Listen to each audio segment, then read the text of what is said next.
Morning बच्चों, 11th chemistry bye Paramjit sir. तो बच्चों हम इसमें फर्स्ट यूनिट पढ़ रहे हैं। तो फर्स्ट यूनिट के अंदर देखो बच्चों, रिएक्शंस इन सॉल्यूशन ये पढ़ेंगे। तो फर्स्ट इसके अंदर जो डेफिनेशन है अपने पास कंसंट्रेशन की है। तो बच्चों सॉल्यूशन के अंदर जो स्मॉल अमाउंट में होता है उसको तो हम बोलते हैं सॉल्यूट, और जो लार्ज अमाउंट में होता है वो क्या होता है, सॉल्वेंट। तो अपने पास कंसंट्रेशन क्या होती है, the amount of solute present in A given quantity of solution. जितना अपने पास सोल्यूट प्रेजेंट होता है किसके अंदर, सॉल्वेंट के अंदर प्रेजेंट होता है, उसको ही हम क्या बोलते हैं, कंसंट्रेशन बोलते हैं। यानी उसको हम क्या बोलेंगे, कंसंट्रेशन बोलेंगे। कोई भी चीज़ किसके अंदर कितनी ऐड है उसको क्या बोला जाएगा, कंसंट्रेशन बोला जाएगा।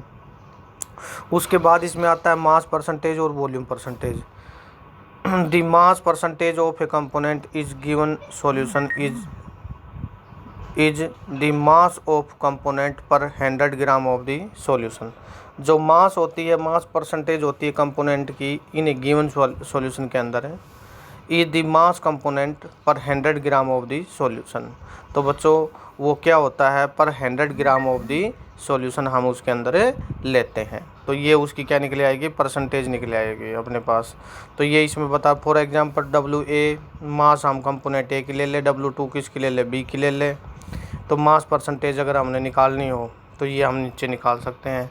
WA की निकालोगे तो WA ऊपर आ जाएगा अपॉन में total mass of the component यानी सॉल्यूशन। तो टोटल मास WA प्लस में W2 और इनटू में क्या हो जाएगा, 100 हो जाएगा। इस तरह से हम क्या निकाल सकते हैं, मास परसेंटेज निकाल सकते हैं।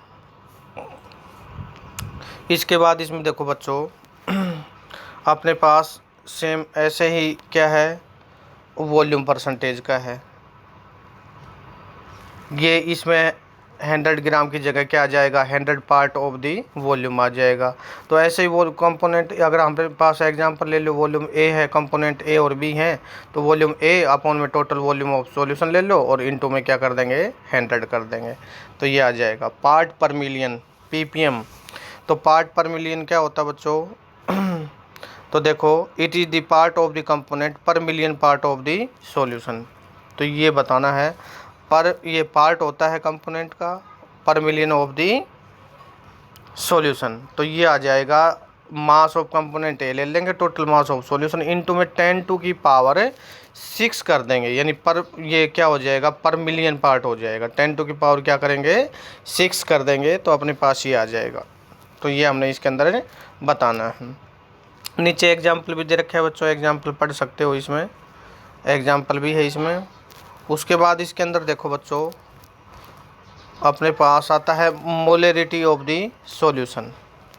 तो मोलरिटी ऑफ सॉल्यूशन क्या होता है, the number of moles of solute dissolved per litre of the solution. Number of moles of solution dissolved per litre of the solution, यानी पर लीटर ऑफ सॉल्यूशन के अंदर हम क्या लेंगे, नंबर ऑफ मोल्स। तो ये अपने मोलरिटी का फॉर्मूला हो जाएगा, मोल्स ऑफ सोल्यूट अपॉन में वॉल्यूम ऑफ दी सॉल्यूशन। तो इस तरीके से हम क्या कर सकते हैं, मोलरिटी फाइंड आउट कर सकते हैं। तो ये इसके अंदर हम बता देंगे। तो ये हो जाएगा अपने पास। उसके बाद इसके अंदर देखो बच्चों, उसके बाद इसमें आता है अपने पास मोलरिटी ऑफ सॉल्यूशन। तो number of moles of solute dissolve पर 1000 ग्राम या पर kg ऑफ सॉल्वेंट के अंदर अगर हम लेते हैं तो वो क्या हो जाएगा, मोलरिटी। मोलरिटी बता देंगे, मोल्स ऑफ सोल्यूट अपॉन में weight of solvent in kg। ये फॉर्मूला और भी है, ये भी बता सकते हैं हम। तो ये अपने पास इस तरीके से क्या कर सकते हैं, मोलरिटी निकाल सकते हैं। उसके बाद इसमें आता है बच्चों मोल फ्रैक्शन। तो मोल फ्रैक्शन क्या होता है, it is the ratio of the number of moles of one component to the total number of moles present in the solution. तो बच्चों ये क्या होता है, ratio of number of moles होता है। रेशियो लेंगे, एक मोल यानी हमने एक कंपोनेंट के क्या कर लिए, नंबर ऑफ मोल्स ले लिए, उनको डिवाइड कर दिया टोटल नंबर ऑफ मोल्स से जो प्रेजेंट होते हैं सॉल्यूशन के अंदर। तो इस तरह मोल फ्रैक्शन अगर सॉल्यूट का निकालेंगे, इट मीन सॉल्यूट का निकालना है तो सॉल्यूट ऊपर ले लेंगे, Na अपॉन में Na प्लस में Nb, ये टोटल नंबर ऑफ मोल्स हो गए सॉल्यूशन में। ऐसे मोल फ्रैक्शन अगर सॉल्वेंट का निकालना है, हमने यहाँ पे Na को क्या मानना है, सॉल्यूट मानना है, और Nb को क्या मानते हैं, सॉल्वेंट। तो Nb को अगर हम ये मान के देंगे, नंबर ऑफ मोल्स फ्रैक्शन निकालना है किसका, सॉल्वेंट का, तो एन बी अपॉन में एन ए प्लस में एन बी हो जाएगा। तो total sum of mole fraction of all component in a solution is always equal to 1 as shown below. तो ये नीचे दे रखे हैं, तो ये हम इसके अंदर बता देंगे। एक्स ए प्लस में x B equal to n A plus में एन बी प्लस में एन बी प्लस में अपॉन में एन ए प्लस में एन बी। ये इसके किसके इक्वल हो जाएगा, ये अपने पास हो जाएगा 1 के इक्वल आ जाएगा। तो ये हमने इसके अंदर बताना है, तो ये हमने इसके अंदर बताना है। उसके बाद देखो बच्चों, इसके अंदर आती है नॉर्मलिटी।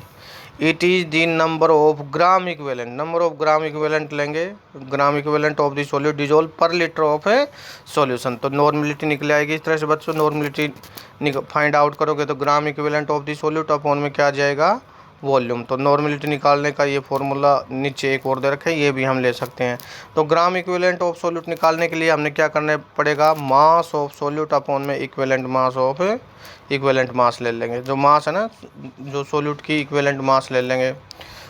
तो ये हमने लेना है।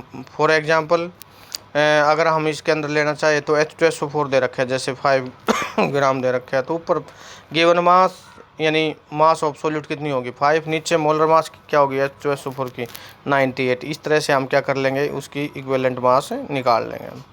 तो ये हमने इसके अंदर बताना है।